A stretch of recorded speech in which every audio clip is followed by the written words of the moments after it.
Hujambo na karibu tena mtazamaji wa The World News katika kipindi hiki cha ulimwengu wa siasa. Mimi ni Adam Hussein.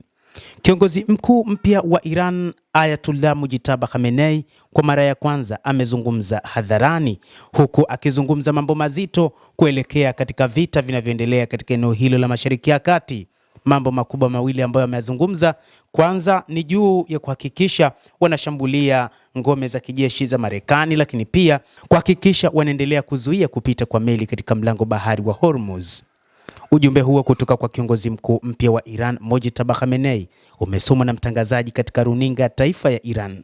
Katika maoni yaliyotafsiriwa kwa lugha ya Kiajemi, Khamenei anasema kwamba mpango wa kuziba mlango bahari wa Hormuz bado unapaswa kutumiwa na Iran, na ameongeza kuwa Iran ina sera ya urafiki na nchi jirani, lakini akawashauri kufunga kambi za Marekani ambayo anasema Iran itaendelea kuzilenga.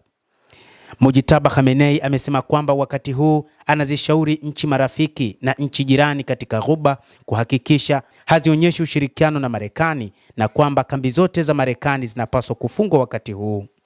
Kiongozi huyo mpya wa ngazi ya juu wa Iran anasema mlango bahari wa Hormuz utasalia kufungwa wakati wote, katika ujumbe wake wa kwanza kwa umma, ambapo soko la mafuta linashuhudia usumbufu wa kihistoria, huku Iran ikizidisha mashambulizi dhidi ya usambazaji wa nishati duniani na majirani zake.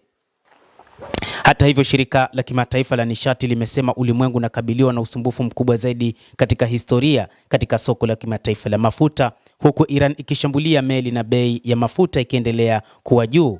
Ikumbukwe katika siku za hivi karibuni, Rais wa Marekani Donald Trump alisema kwamba Iran, licha ya kuzuia mlango bahari wa Hormuz, lakini ameapa jeshi la wanamaji litasaidia kupitisha meli hizo za mafuta. Lakini taarifa iliyotolewa na waziri wa nishati wa Marekani Chris Wright anasema jeshi la wanamaji la Marekani haliko tayari kusindikiza meli za mafuta katika mlango bahari wa Hormuz.